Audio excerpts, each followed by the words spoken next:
السلام عليكم ورحمة الله، مرحبا بكم في فيديو جديد. في هذا الفيديو ان شاء الله نهضروا على موضوع تيهم بزاف ديال الناس. ملي كتحط اي حاجه في الثلاجه سواء كانت الماكله او لا اي حاجه اخرى، كدوز واحد المده ديال اسبوع او لا قل او لا اكثر.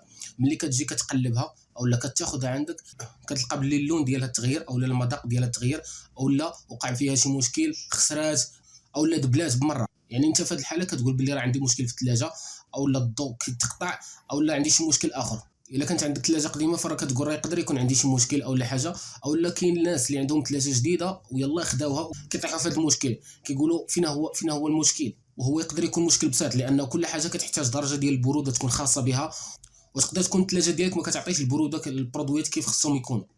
ولكن كاين واحد الحاجه مهمه اللي خصك ترد ليها البال، هي اللي غنقول لك دابا.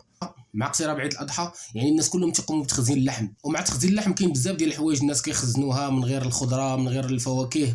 فالمشكل فين كاين هو انك تقوم بتخزين داكشي بطريقه عشوائيه، وخصك دير هاد الطريقه اللي غنقول لك الا بغيتي تتفادى بزاف ديال المشاكل. ومن هنا لقدام غتهنى من المشكل ديال ان هادشي كيخسر لك ولا هادشي كيمشي ليه المذاق ديالو ولا هادشي كيمشي ليه اللون ديالو. يعني حاجه مهمه اللي غنعطيك بهذا المنتج البسيط اللي كتشوف قدامك دابا، وها طريقه الاستعمال ديالو هي اللي كتشوف قدامك دابا. هذا المنتج كيخليك تفرغ الهواء من البلاستيك اللي داخل. يعني هاد الفواكه او اللحم او الخضر اللي غتحط انت في الثلاجه ديالك ضروري خصك ديرهم في هاد البلاستيكات وتفرغهم من الهواء بهذا البرودوي هذا. علاش؟ هذا البرودوي ما كيخليش الريح ابدا يبقى وسط الميكا، وما كيخليش اي بكتيريا او لا اي حاجه باش انها تبقى مع داك المنتج اللي حطيتي انت لداخل. وبهذا تهنا من المشكل ديال ان هذا الشيء يبقى يخسر لك من هنا لقدام. الا بغيتي هذا المنتج فراه متوفر عندنا في اكسون سمارت، الثمن فقط 120 درهم، والتوصيل لجميع المدن المغربيه، والتوصيل راه على حسب كل مدينه.